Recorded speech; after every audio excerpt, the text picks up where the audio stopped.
নমস্কার বন্ধুরা, আমি মৌসুমি। আমাদের সোনা বিষ্ণু চ্যানেলে তোমাদের সকলকে স্বাগত জানাই।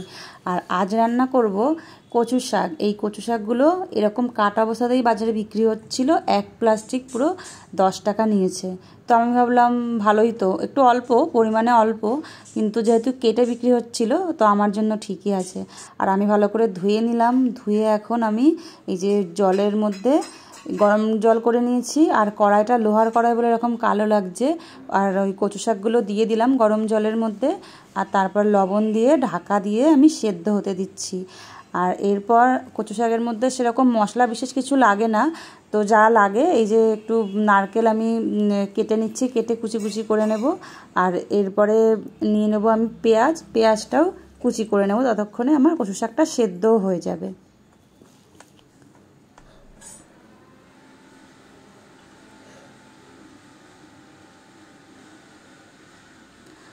আর নিরামিষ রান্না করতে চাইলে পেঁয়াজ ছাড়াও কিন্তু করা যায়, তো সেক্ষেত্রেও ভালো লাগে। কিন্তু যেহেতু আমি নিরামিষ করছি না, আজকে আমি পেঁয়াজ দিয়েই রান্না করব। পেঁয়াজ দিলে বেশ কচু শাকটা ভালো লাগে খেতে।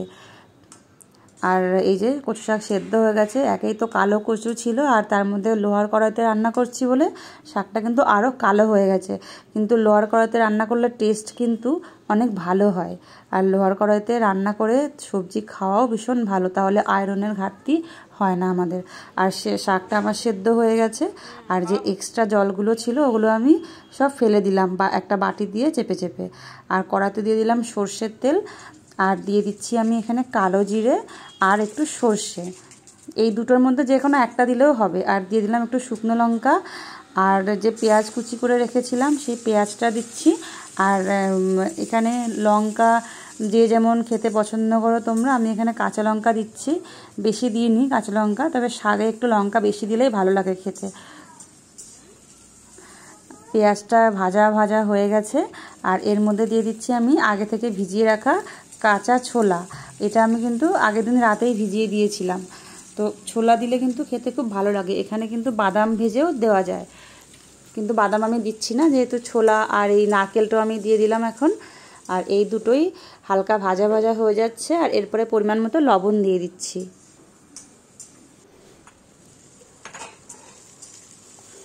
এই যে দেখো আমার এখানে হালকা লালচে হয়ে গেছে সব কিছুই।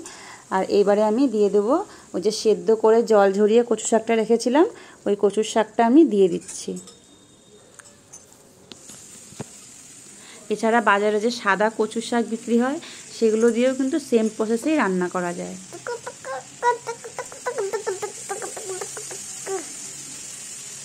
আর পাশ দিয়ে আমার ছেলে এই যে সাউন্ডটা দিচ্ছে, আমি কথা বলছি ওকেও কিছু বলতে হবে।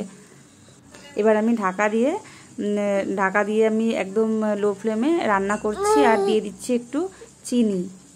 আর চিনি দেখলেই হয়, চিনি দেখলেই আমার ছেলে একদম চিনি খাওয়ার জন্য বাটি নিয়ে চলে আসে আগেই।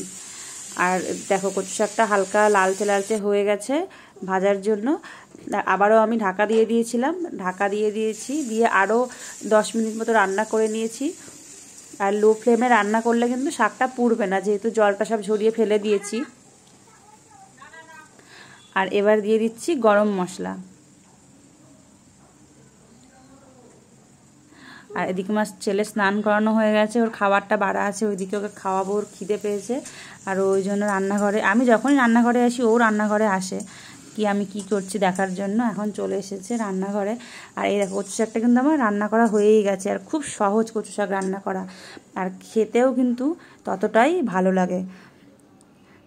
রেডি আমার কচু শাক। এটা গরম ভাত দিয়ে আর রুটি দিয়ে, এমনকি পান্তা ভাত দিয়ে কিন্তু কচু শাক খেয়ে রেখো যারা কখনো খাওনি। পান্তা ভাত দিয়ে কিন্তু কচু শাক খেতে ভীষণই ভালো লাগে।